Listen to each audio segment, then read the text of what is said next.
hindi lang ito pang-retirement. Here are the main benefits of paying SSS contributions updated as of 2025. Number 1, sickness benefit.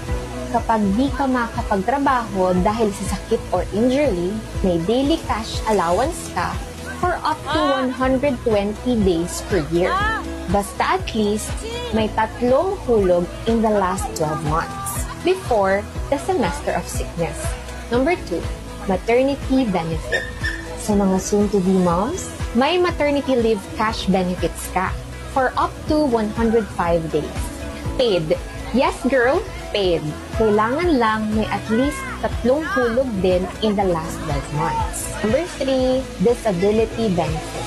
Kung na-disable ka, partially or totally, at di na kayang magtrabaho ng full-time, may monthly pension or lump sum ka. Depende sa hulog mo. Number 4, retirement benefits. Monthly pension for life pag 60 to 65 ka na. Depende kung optional or compulsory retirement, kahit self-employed ka lang. Kung consistent ka maghulog, may panggastos ka pagtanda. Number 5, death benefit. Kung sakali mang pumanaw ang isang SSS member, may pension or lump sum na matatanggap ang dependents or family niya. Number 6, funeral benefit. May funeral grant na up to 40,000 pesos para sa pamilya ng pumanaw na member. At least, hindi na masyado mabigat sa bulsa. Number 7, salary loan.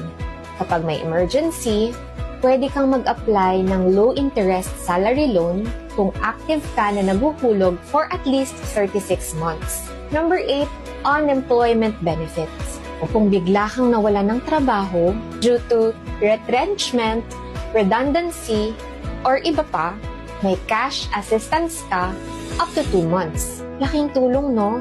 Optional na bonus if qualified. Peso Fund and WISP.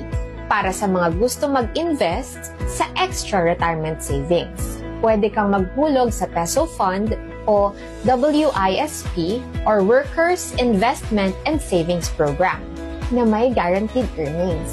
SSS is one of the smartest adulting moves. Gusto mong matutong maghulog ng tama? Message mo lang ako.